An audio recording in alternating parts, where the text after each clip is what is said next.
Fitri Prastia dari Fakultas Ilmu Pendidikan Ekonomi kelas A dengan nomor NIM 1872050005.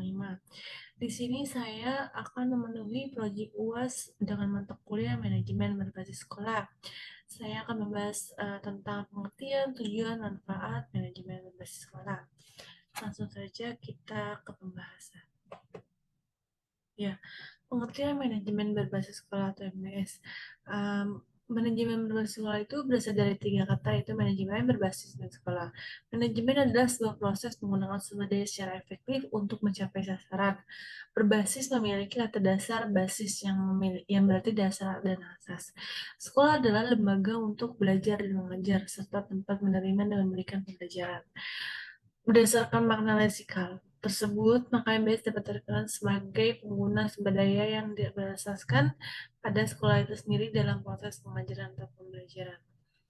Yang pertama itu pemahaman masyarakat terhadap pendidikan, yang kedua kewenangan yang bertumpu pada sekolah merupakan inti dari MBS yang dipandang memiliki tingkat efektivitas tinggi serta memberikan beberapa keuntungan berikut. Kebijaksanaan dan kewenangan sekolah membawa pengaruh langsung pada peserta didik, orang tua, dan guru. Bertujuan bagaimana memanfaatkan sumber daya lokal, efektif dalam melakukan pembinaan peserta didik seperti kehadiran, hasil belajar, tingkat pengulangan, tingkat putus sekolah, moral guru, dan iklim sekolah. Dan adanya perhatian bersama untuk mengambil keputusan, memberdayakan guru, manajemen sekolah, rancang uang sekolah, dan perubahan perencanaan. Alasan mengapa manajemen berbasis sekolah. Nah, pengelola pendidikan yang dianut dan dijalankan di Indonesia selama ini sangat bersifat sentralistik, di mana pusat sangat dominan dalam pengambilan kebijakan. Sebaliknya, daerah dan sekolah bersifat positif hanya sebagai penerima dan pelaksana perintah pusat. Pola kerja sentralistik tersebut sering mengakibatkan adanya kesenjangan antara kebutuhan real sekolah dan pemerintah atau apa yang digariskan oleh pusat. Dan, F. Korten menilai sistem sentralistik kurang lebih memberikan pelayanan yang efektif. Kelemahan-kelemahan pola sentralistik tersebut selama ini tidak pernah dipublis ketika lahir Undang-Undang Nomor 22 Tahun 1999 tentang otonomi daerah yang mengharuskan pelaksanaan desentralisasi pendidikan. Mau tidak mau, pola sentralistik harus diubah. Diperlukan formula dalam pengelolaan pendidikan di sekolah sesuai dengan tuntunan masyarakat dan berkembangnya peraturan baru. Tujuan utama penerapan MBS adalah untuk meningkatkan efisiensi pengelola serta mutu dan relevansi pendidikan di sekolah.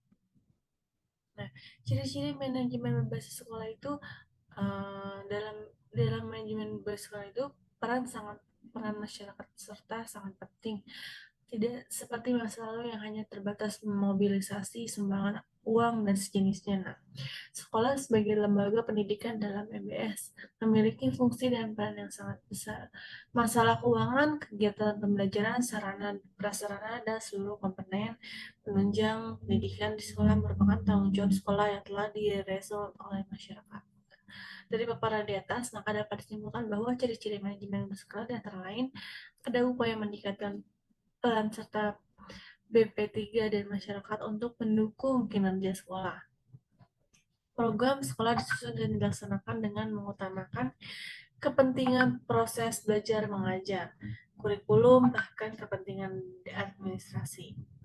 Menerapkan prinsip efektivitas dan efisiensi dalam penggunaan sumber daya sekolah, anggaran personil, dan fasilitas.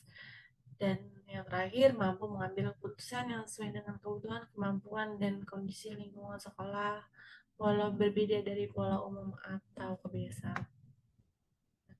Tujuan manajemen berbasis sekolah itu adalah merupakan salah satu upaya pemerintah untuk mencapai keunggulan masyarakat bangsa dalam penguasaan ilmu dan teknologi yang dinyatakan dalam GBHN.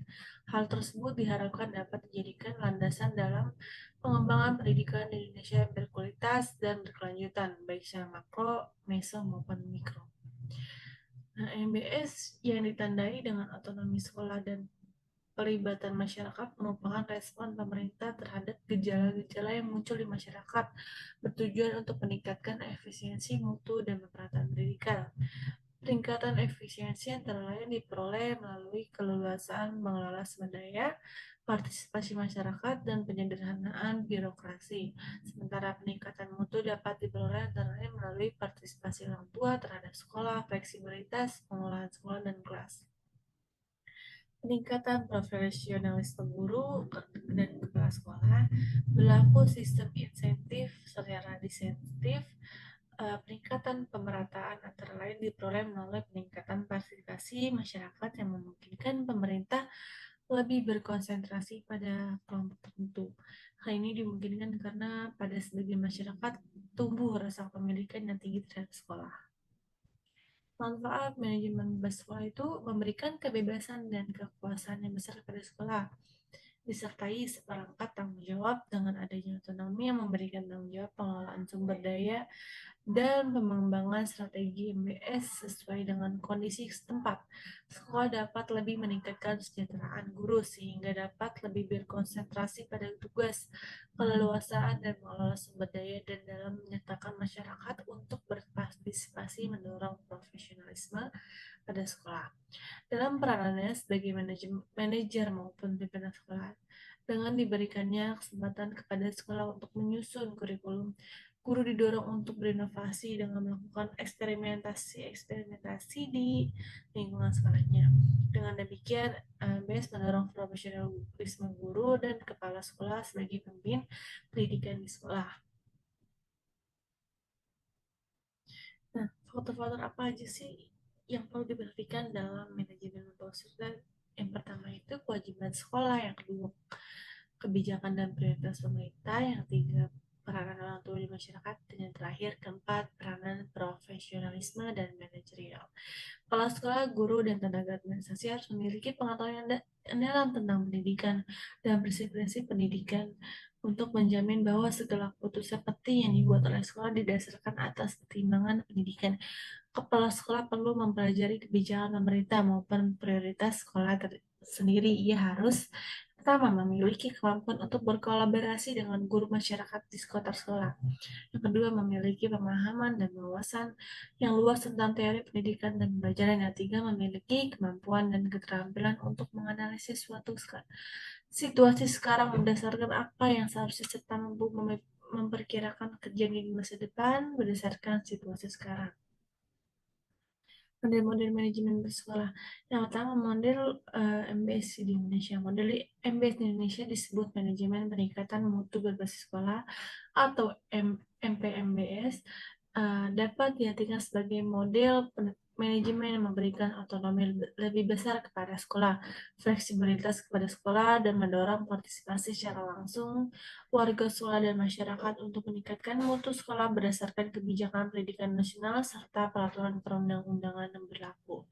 Nah, model MBS ini di Amerika Serikat menerapkan secara serius di Amerika Serikat terjadi pada saat adanya gelombang reformasi pendidikan tahap kedua, yaitu pada tahun 1980-an. Gelombang kedua ini kebangkitan kembali akan adanya kesadaran dan pentingnya pengelolaan pendidikan pada tingkat sekolah. Era itu merupakan kelanjutan reformasi yang terjadi pada tahun 1970-an pada saat sekolah-sekolah di distrik merupakan site-based management. Nah, jadi semua kesimpulan tentang manajemen bersekolah itu uh, istilah katanya yang pertama kali muncul di Amerika Serikat, masyarakat mempertanyakan relevansi pendidikan dengan tuntunan dan perkembangan masyarakat setempat. Nah, MBS merupakan paradigma baru pendidikan yang memberikan otonomi luas pada tingkat sekolah. Dalam kerangka kebijakan pendidikan nasional, model MBS di Indonesia tidak berasal dari inisiatif warga masyarakat, tapi dari pemerintah. Hal ini bisa dimengerti karena setelah 30 tahun Indonesia berada dalam cengkraman pemerintah otoriter yang membuat dimengerti karena setelah 30 tahun Indonesia berada dalam cengkraman pemerintah, warganya takut mengeluarkan pendapat dan inisiatif. Oleh karena itu, pendekatan yang digunakan berbeda dengan negara-negara lain yang peran sertanya masyarakat sudah tinggi. Di Indonesia, penerapan MBS dimulai dengan dikeluarkannya Undang-Undang Nomor 25 Tahun 2000 tentang Rencana Strategis Pembangunan Nasional tahun 2000 sampai 2004. Nah, dalam pelaksanaan Indonesia perlu ditekankan bahwa kita harus meniru kita harus meniru secara persis model-model MBS dari negara lain. Sebaliknya, Indonesia akan belajar banyak dari pengalaman-pengalaman pelaksanaan MBS di negara lain, kemudian memodifikasi, menyusun model, dan mempertimbangkan kondisi tempat secara sejarah, geografi, struktur masyarakat, dan pengalaman-pengalaman pribadi di beda pengalaman pendidikan yang telah sedang atau berlangsung selama ini. Nah, cukup sekian penjelasan atau pemaparan dari saya. Kurang lebihnya mohon maaf. Wabillahi taufiq wal hidayah. Wassalamualaikum warahmatullahi wabarakatuh.